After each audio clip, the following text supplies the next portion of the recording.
we ever reach the top? Should we never give up or stop? Should we never give up or stop? Can we continue to stay and fight? Can we continue to stay and fight? Going on with no end in sight. Going on with no end in sight. Oh yes we can. For we struggle so hard to mend this world that we live in. Oh yes we can.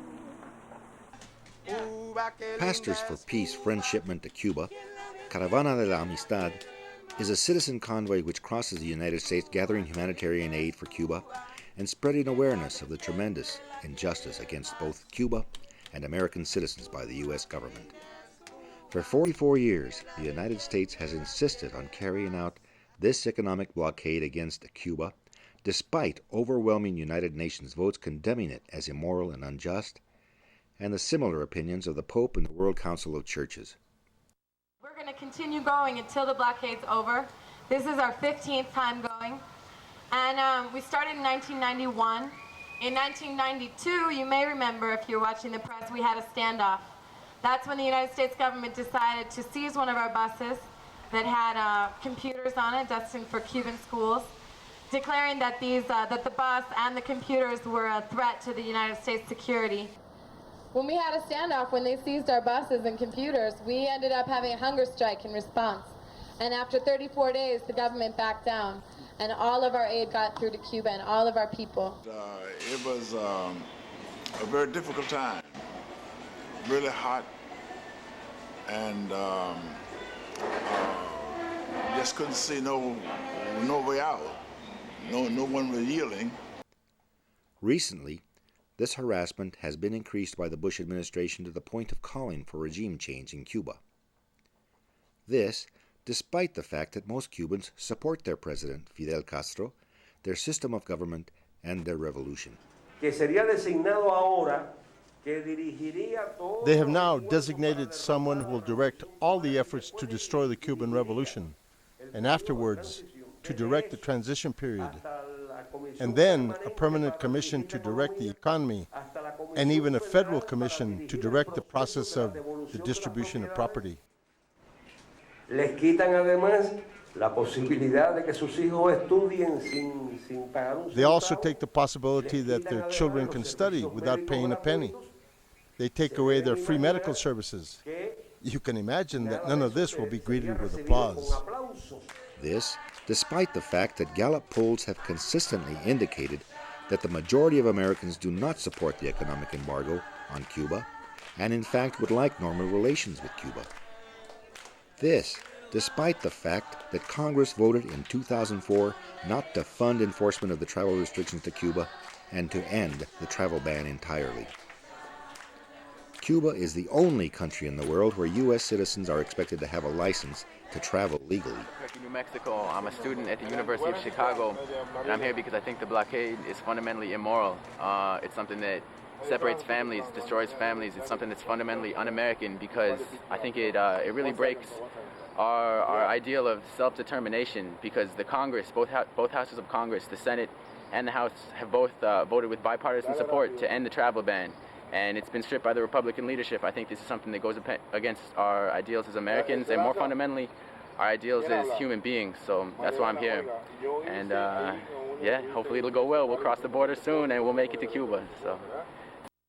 Cuba is the only country in the world subjected to such a cruel blockade for so long. A blockade that has only served to increase human suffering, especially among the most vulnerable Cubans, the children and the elderly. It is indeed incredible that U.S. policy has been seemingly dictated by a small, radical group of Cuban Americans who dream of the conquest of Cuba. Recent polls have indicated that most Cuban Americans would prefer normal relations.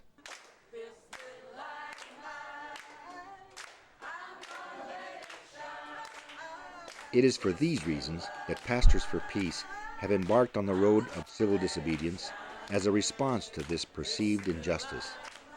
These courageous citizens risk heavy fines and government harassment for following their conscience. The reason why I'm coming on this caravan is because I love Cuba. This is my third time going. The first time I went was when I was 18, right out of high school.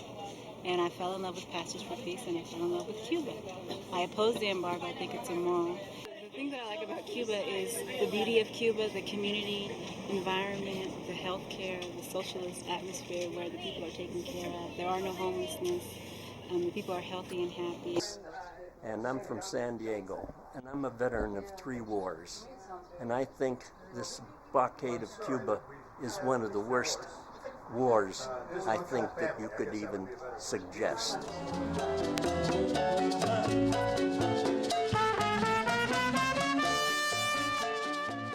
The caravans start at different points in the United States and Canada, beginning in June.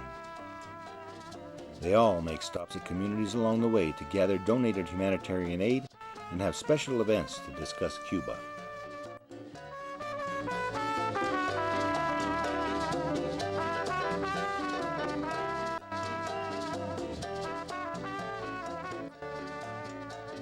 This is the 10th day I've driven it. I took it over in Ashland, Oregon on June 25th, and today is the 4th of July. A gentleman named Ed drove it from Portland to Corvallis to Ashland, Oregon. Then I've driven it to Chico, Sacramento, Fresno, Santa Barbara, and Los Angeles, California. Then to Tucson, Arizona, Silver City, New Mexico, El Paso, and last night, Dos Rios, Texas. And today we're driving from Dos Rios down to McAllen. We're going to be there within the hour for orientation. So this bus will have been on the road for 12 days from Portland, Oregon to McAllen, Texas.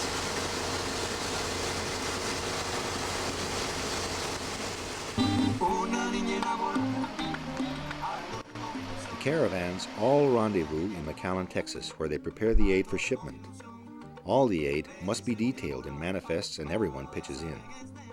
The expert caravan mechanics give the vehicles the necessary maintenance for the long trip through Mexico to the docks in Tampico, and all vehicles are outfitted with CB radios in order to maintain in constant communication. There is much information to be distributed and much discussion to be had.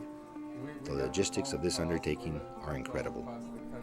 But the pastor's staff deals with housing and food, security, media, and coordination needed to get 120 people working together.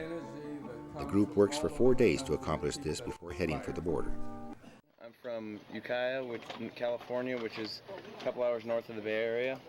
And I'm on this trip because I think that the embargo on Cuba is unjust, and I think it denies both American and Cuban citizens great cultural and educational and many other opportunities that they would have if there was no blockade. And I think it's that's why I'm here, because it's just unjust. So I'm on this trip because I've always wanted to go to Cuba, and I'm going to learn about a people and a culture. Therefore, I'm going to learn about myself within a greater context, because we're all connected.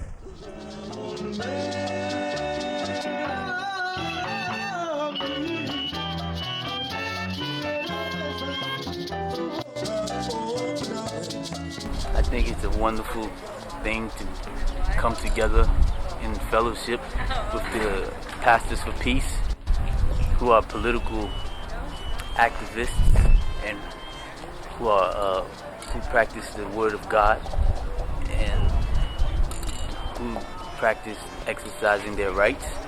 And I just think it's a wonderful thing to be a part of that. It's a tremendous inspiration and the best moments of my life. So I see the importance of just giving something as basic as this to this country is very, very important. We have to maintain a country with ideals such as this in our world.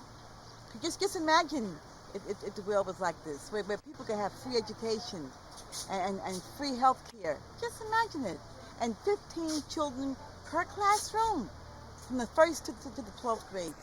Can you imagine it? Now, why can't it be done? Why can't it be sold like that in the U.S.? I guess because we're busy supplying the war machine. You see, so there's no more money left over for the basic stuff. So I'm willing to help a country maintain that ideal. Yes. I'm willing to identify with a Fidel Castro and a Jose Marti and a Che Guevara. It's critically important that It's an ordinary pleasure to share these microphones of our Radio Havana Cuba with a distinguished guest, Reverend Lucius Walker. Thank you so much for accepting our invitation to this dialogue with the people of Cuba, the Caribbean, and the world over.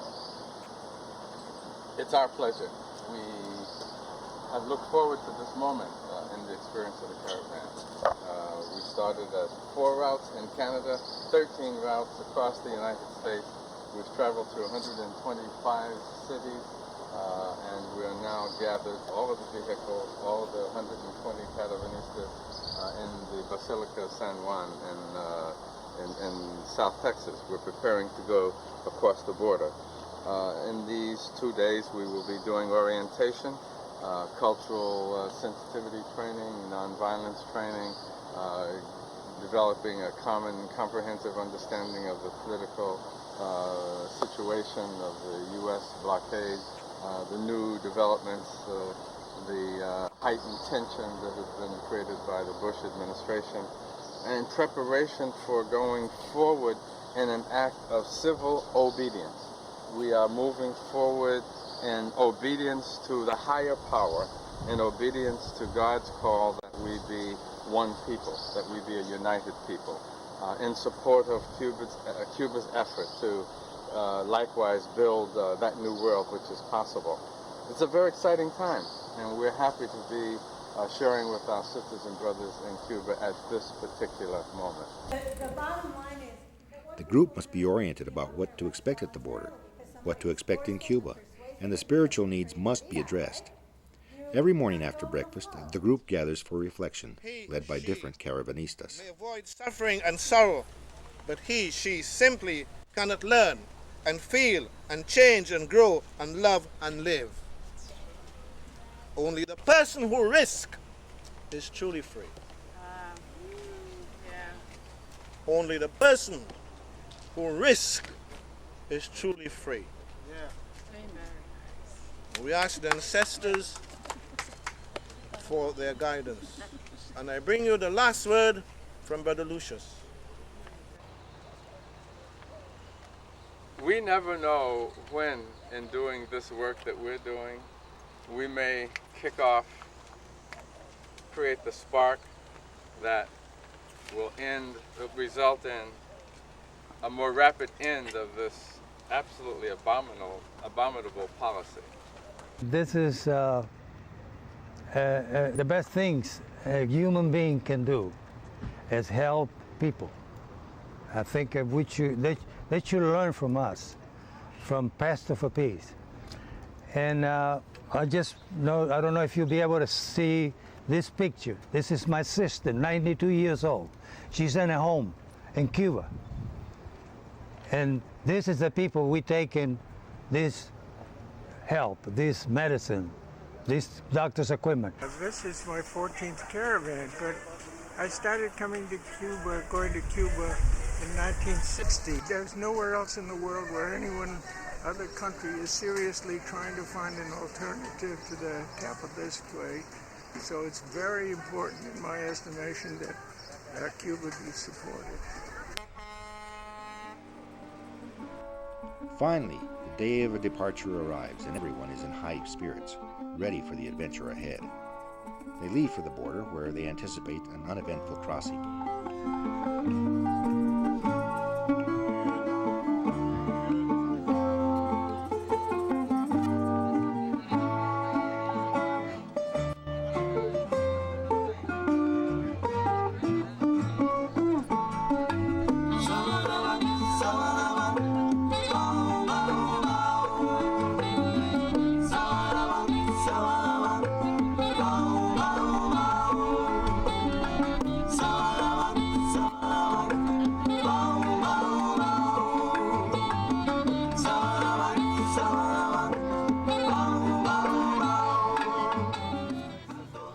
Then comes the long 12-hour trip from Reynosa to Tampico.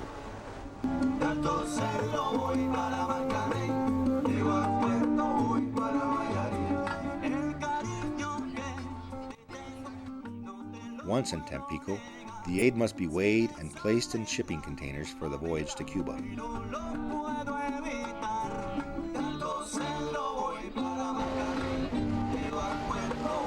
We made it to Tampico successfully. We had a few minor breakdowns with a couple of vehicles, but thanks to the fact that we have some excellent mechanics, we're able to get back on the road, and we made it here successfully without any incidents.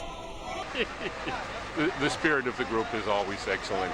It's high energy, and the trip takes all the energy out of you. And look at the crew; they've got the energy. This is the spirit of ending the blockade. It's marvelous. The aid is here. The aid is clearly now being packaged to go on to Cuba, and the Caravanistas will be preparing themselves tonight for a departure themselves to go to Cuba tomorrow. It's a glorious, happy moment. I'm from New Jersey. I decided to come in the Caravan because it was a way that I could act on my opinions and beliefs about,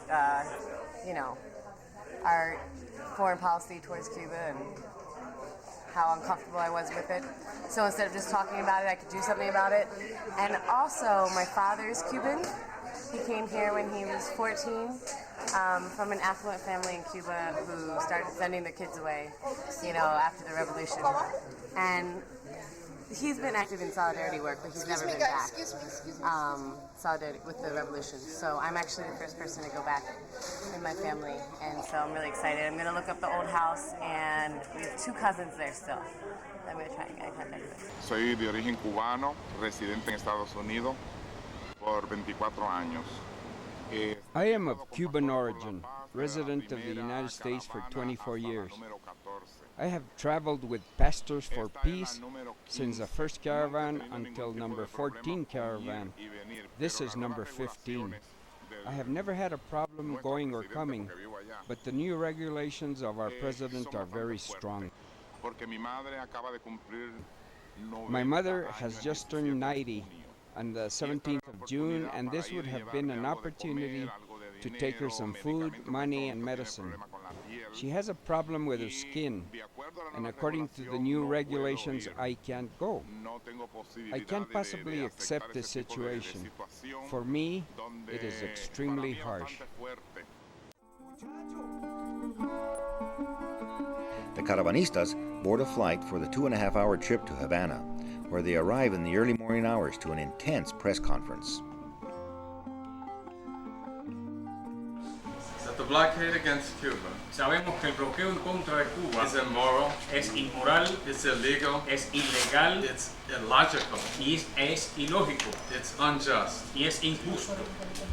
We see ourselves Nos vemos a sí mismos as a vanguard force como una fuerza de vanguardia that will continue to lead the way for an rejection of que seguirá licensed travel, liderando este camino para como rechazo a este viaje con licencia, and as a force that will demonstrate y to como our una own fuerza government que va a demostrar a nuestro propio gobierno what relations ought to be between the United States and Cuba. cómo deben ser las relaciones entre los Estados Unidos y Cuba. The group's time in Cuba will be spent learning about the reality of today's Cuba. They will have meetings with government officials and ordinary citizens. They will visit hospitals, senior citizen centers, community centers, neighborhood committees for the defense of the revolution, unions and federations. There is time for fun too, with music and dance, and visits to historic sites. Si eso fuera poco, tengo mis cantos que poco a poco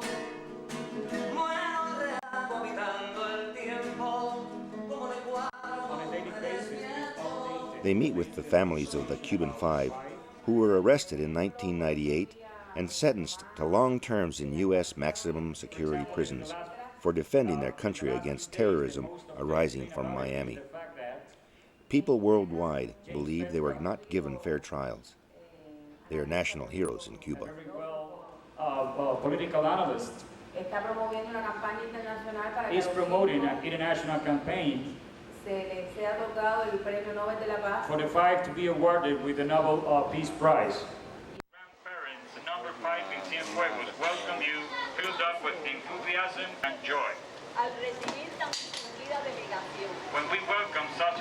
distinguished delegation. Sabemos de los grandes sacrificios que ustedes han realizado. We know about the great sacrifices that you have been making. I'm a Catholic priest from New York, and this is my second visit to Cuba.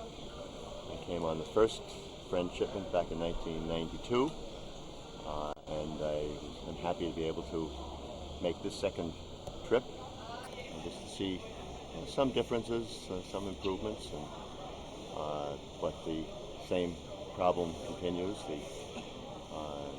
the embargo against Cuba. I'm here to help express that the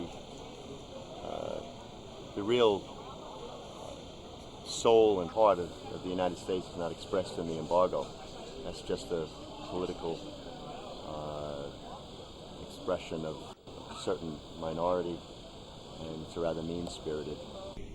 We have decided y hemos decidido that we will not allow our government que no vamos a permitirle a nuestro gobierno to make us violate either our conscience que nosotros violemos ni nuestra conciencia or the rights that we have under the Constitution of the United States. Ni los derechos que tenemos amparados por la Constitución de los Estados Unidos.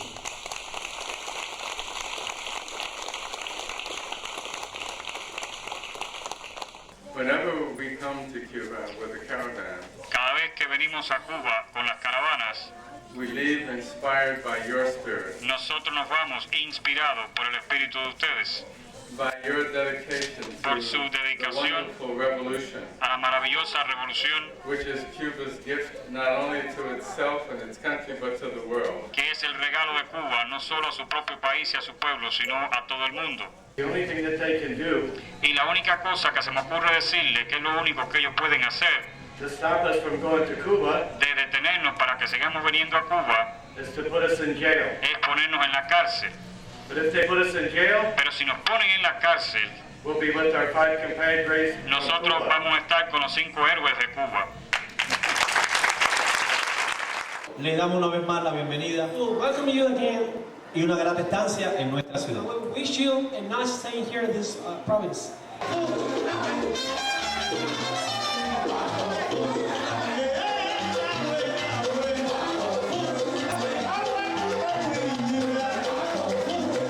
Mi tierra linda, porque te quiero, yo a ti te canto mi son entero. Mi tierra linda, porque te quiero, yo a ti te canto mi son entero.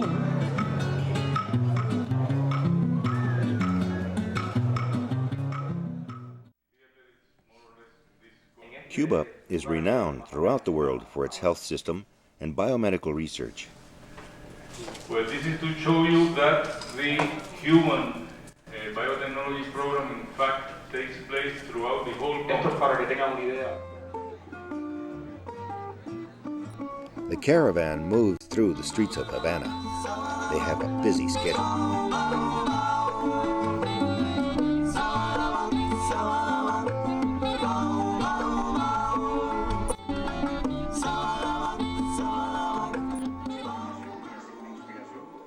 Cuban TV carries stories about Pastors for Peace throughout the island. Reverend Walker explains why Pastors for Peace does the Caravan.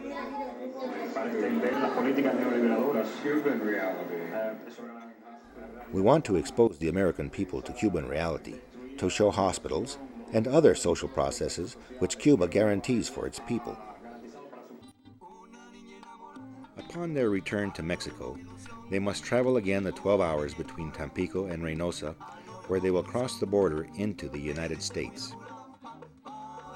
The Caravan has no video footage of the sights that greet them at the border because videotaping is prohibited, except by the police and plainclothes government men videotaping and photographing everyone extensively.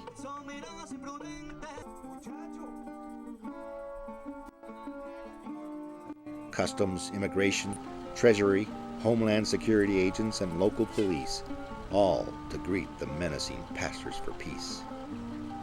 All their luggage was meticulously searched, and items were arbitrarily confiscated. Even the reverse-challenged humanitarian aid donated by Cuba was seized. After the harassment, they were free to leave, secure in the knowledge that they would receive letters from the Treasury Department fining them for going to Cuba without a license.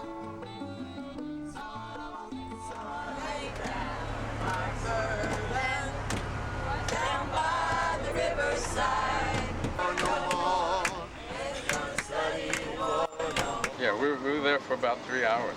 Pure harassment. They tried to get all of us to answer a list of 14 questions and sign the document, but we all refused to sign the document. We refused to answer their questions. We were standing on our constitutional right not to yield to their questions without the advice and the presence of an attorney. This last question, what keeps you going and doing this every year?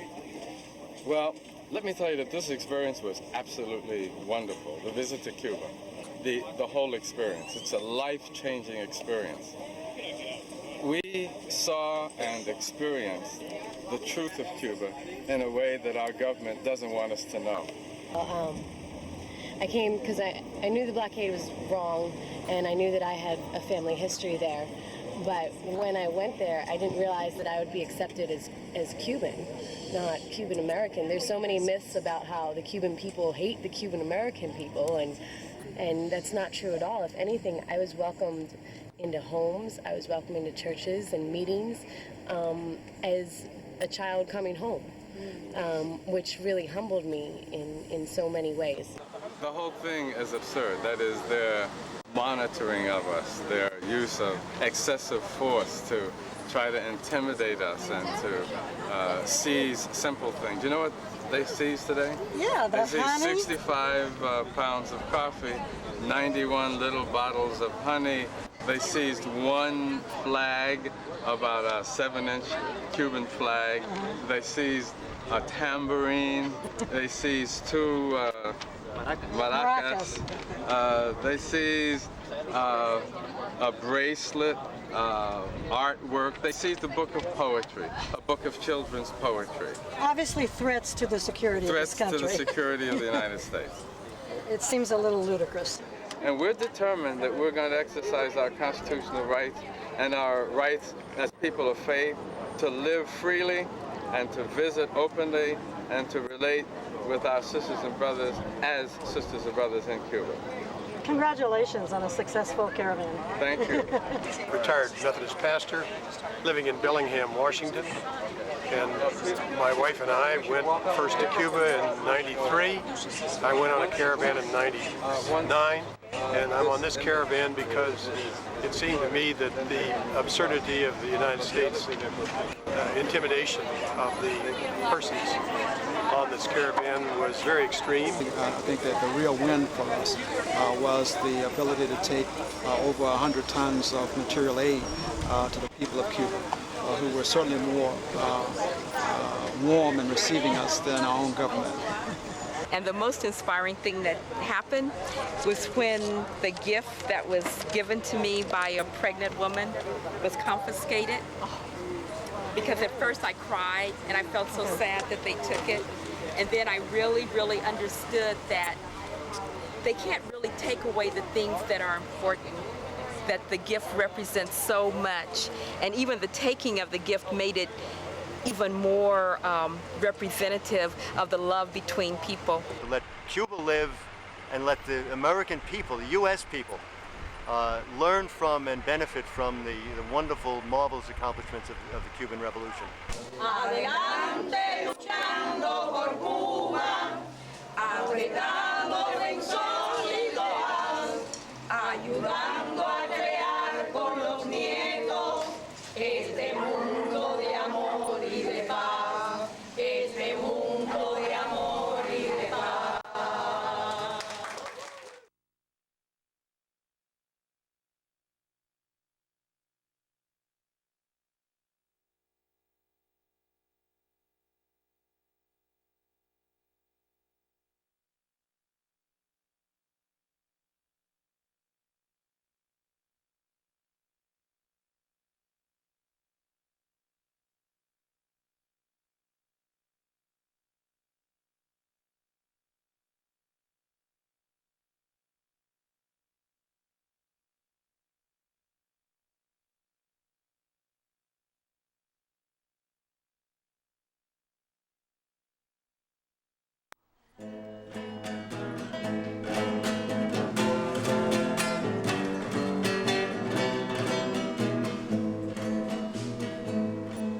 Señor presidente Yankee, permítame preguntar, señor presidente Yankee, permítame preguntar, si los derechos humanos los ha tirado a la mar, si los derechos humanos los ha tirado a la mar, ¿dónde está su decisión, su honor y su valentía? Solo piensa en destrucción, matar de noche y de día. Si pudiera usted responder, señor presidente Yankee, ¿dónde están los que han llevado? Señor presidente Yankee, ¿dónde están los que han llevado inocentes a la cárcel y jamás han regresado? Inocentes a la cárcel y jamás han regresado. ¿Dónde están los periodistas, los maestros y escritores, los campesinos y obreros, estudiantes y doctores? Si pudiera usted responder, señor presidente Yankee, permítame preguntar, señor presidente Yankee, permítame preguntar, si usted es tan humanitario, ¿por qué le gusta matar?